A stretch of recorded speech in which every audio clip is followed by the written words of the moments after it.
You know, the great thing about Academy Sports and Outdoors is while he's checking out the fishing and camping gear, I try on jeans or something great for outdoors or working out at low prices every day. Wow, all set, hon? I know we'll be back.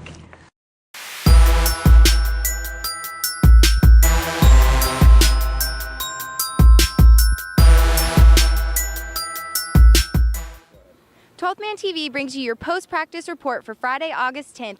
After practice, we caught up with Coach Sumlin and the wide receivers. How'd that look? All right. Not bad. We took the pants off of them today, so cut back a few plays in the script for 7-on-7 team. So try to get them a little bit more rest for tomorrow. More concerned about what's going to happen tomorrow, the mental work today, and try to give them a plan to make sure everybody knows has a good feel for what we're trying to do so that they can play ball tomorrow. What are you looking for most tomorrow? We're looking for consistency, effort. There's going to be mistakes. We're going to play some guys and some young guys and some guys that we've only had 15 practices in the spring. You can't really say that, but 3 of them are scrimmages. We had 12 practices and we've had 8 here now. So, for these freshmen and some of these guys who've been hurt, there's a bunch of guys that this is their first time practicing, 8 practices. So I'm looking for effort, increased effort. And we talked about preparation and approach to it, and some consistency, and we can work with some guys who are playing hard, and guys who make plays, and putting guys in those positions without coaches on the field, but getting them lined up, telling them where to go, whether to be inside or outside, whether A gap, B gap, where to line up. I mean, it's at the pace that we run things.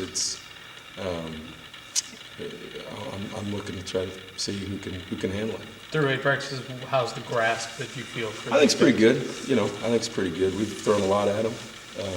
We got enough in right now that we'll be able to execute offensively and defensively from all positions on the field, and. I think defensively there's enough in that we can play base, that we can blitz and play man, play different coverages. So, we've done that purposely. And then, we're part of the, I guess you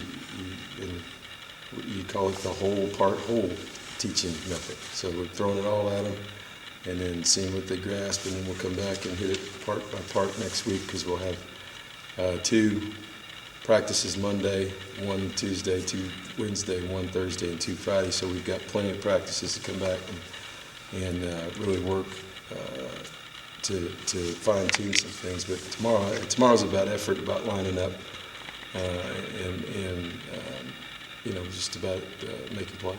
How much do you anticipate playing Spencer Neely on the inside?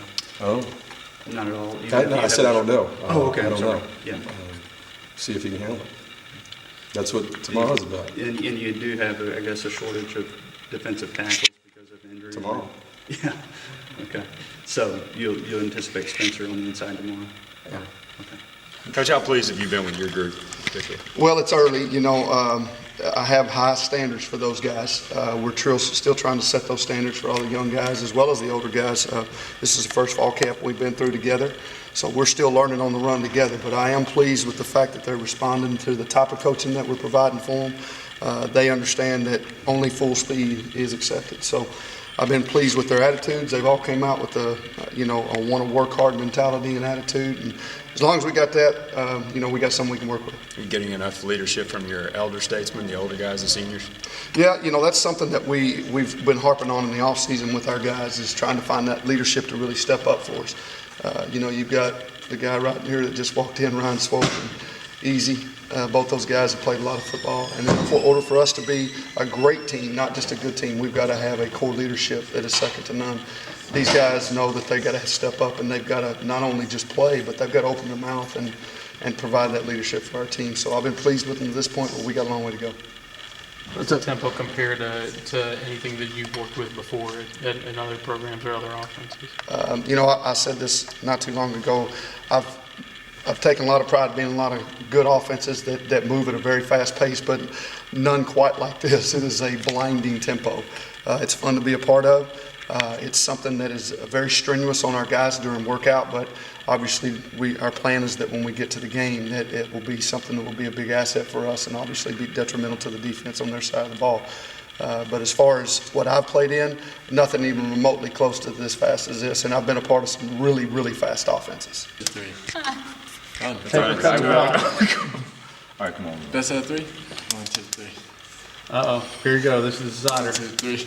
All right. 7. Always. Never beat. What have you done in the offseason to prepare yourself for one more go-around?